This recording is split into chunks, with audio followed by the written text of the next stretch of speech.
Fetsy be am'izao fotoana zao i Andry Rajoelina satria tena tonga dia foany anaingana ny Assemblée nationale mba tsy handaitra ny déséance. Noho izany mila fetsy mihoatra lavitra noho izy koa isika manoloana amin'izany. Inona aby zany ny fitsany Andry Rajoelina? Reto aby ny fitsany. Efa mifoana aloha ny Assemblée nationale dia tsy handaitra ny déséance zay atao iny. Iny kabary zay nataony tamin'ny alina iny dia tadidio fa tsy ho an'ny vahoaka malagasy loatra ny tena tanjony amin'iny fa ho an'ny communauté internationale. Eo anivon'ny communauté internationale izy miteny hoe misy mifofony haiko dia zany natonga anazy niala dia eken'ny communauté internationale zany fa hoe rariny zany raha hitsoka ny maha-président anazy, nefa kosa azo raisina ihany koa fa abandon de poste iny zavatra zay nataony iny mitsoka ny Madagasikara. Reto ara ny zavatra mety ataony. Communauté internationale zao ny anazy no tena atao hoe jokera ampiasainy ao anatin'izany la France, ao anatin'izany ny SADC. Isika ihany koa zany manoloana an'izay dia tsy maintsy miezaka mahazo communauté internationale. Ny ampiasainy ihany koa dia ny ACC. Inarano jokera ilaintsika amin'izao fotoana izao. Jokera ilaina indrindra dia ny ACC. Ny ACC no rafi-panjakana afaka manapa-kevitra farany sady ambony indrindra eto Madagasikara. Mety ampiasa vola izy, mety ampiasa miaramila izy, mety ampiasa gendarme izy, mety ampiasa ny pression internationale izy ho an'ny ACC. Isika koa dia tsy maintsy mampiasa andreo any ACC. Reto ara no ahafahantsika mandresy ny ACC. Ary ahafahantsika tsy maintsy namantsika ihany koa nefa ny ACC fa tsy voatery hoe fahavalontsika tadidio zay. Reto ara ny tsy maintsy atao. Voalohany ny ahafahan'ny ACC manapa-kevitra dia avy amin'ny alalan'ny pression populaire. Ny olona iray manontolo dia tsy maintsy miezaka manao pression ny ACC mba ho hita hoe tena efa tsy manaiky-tsony ny olona ny fijoroany Andry Rajoelina. Ilaina zany ny olona atao maro be aman'alina manarivony mandehany amin'ny ACC.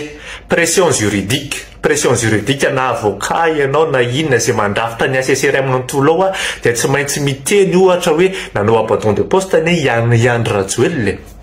Nanao abus de pouvoir ny Andry Rajoelina nanao an'iny déséance iny. Inona raha tsy misy soni? Fa mba mamoaka an'iny zavatra iny fotsiny izy ary tsy eto an-tanindrazana izy nanao an'iny zavatra iny. Noho izany mila mailo isika, mila ny ACC ihany koa zany mila jerena ao anatin'izay.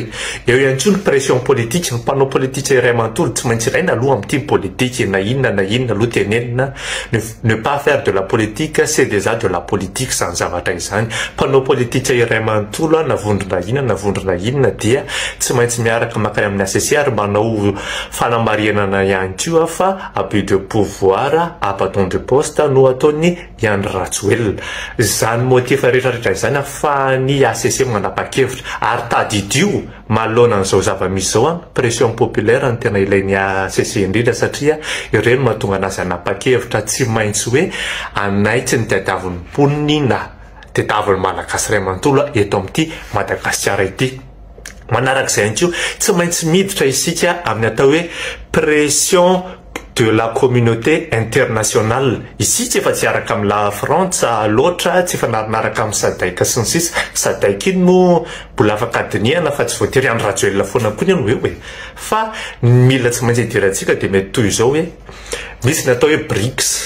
Any amin'ny BRICS ihany koa no tsy maintsy ahitavantsika vahaolana aingana. Noho izany ireo ambassade zay misy ao Madagasikara, ohatra ny ambasadin'ny Russie, ny ambasadin'ny Brésil, ny Grande-Bretagne sy ny sisa ireny dia afaka miteny fa tsy mety ny ataony Andry Nirina Rajoelina ary miaraka amin'ny mponina malagasy izay misy eto Madagasikara ary zareo ireo rehetra ireo no ahafahantsika mandresy.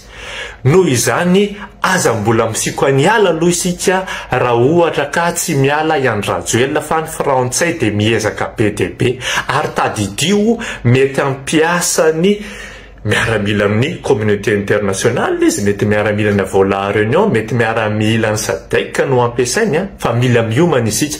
Pression populaire ny zava-dehibe indrindra tamin'ity ACC andao fa tsy maintsy miala Andry Rajoelina, tsy maintsy mandroso ny tanindrazantsika, miala ny rafitra ray manontolo ny mpanjanaka andao ary tsy ny olombelona ny fahavalo fa ny fitiavatena ny Andry Rajoelina sy ny fitiavatena ny Remy Malala io tia mandroso Madagasikara.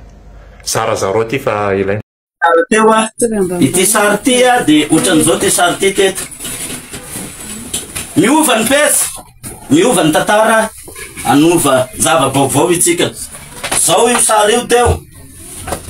Teo foana io nandritra ny nananako an'ity birao ty efa ho 10 taona mahery zay.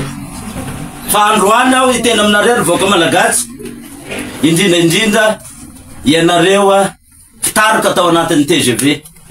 Tsy manazo rirany izahay na niangava azy fa nieritreretinareo hoe ty seza.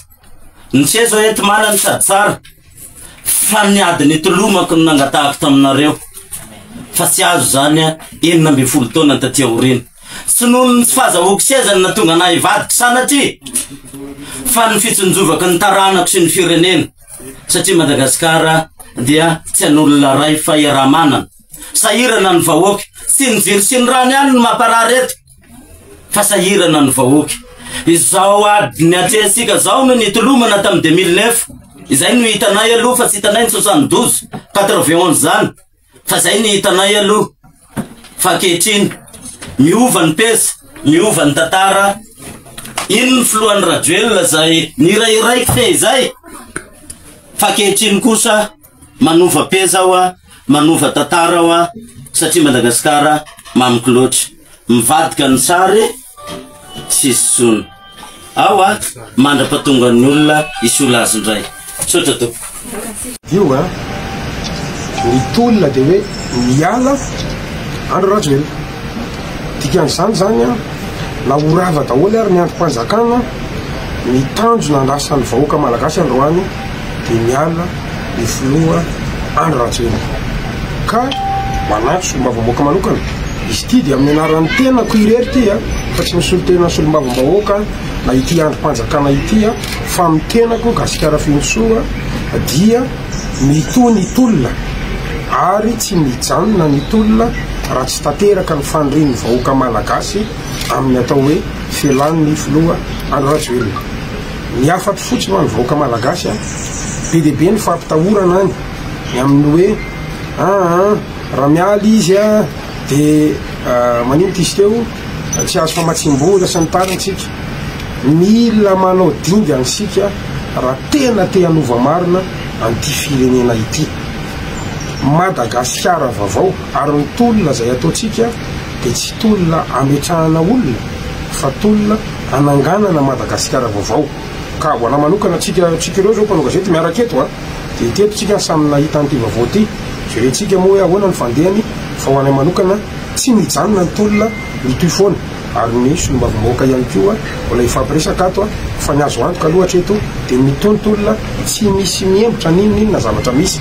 Ary fantatrareo tsara fa rehefa miantsoantso ny vahoaka hoe miala dia tsy mety miala ny olona dia izay mihevitra hoe inona ny fahefana omeny lalam-panorenana anay solombavambahoaka ahafana manatanteraka an'izany fangatany vahoaka malagasy zany dia miroso tao anatin'izay ataontsika hoe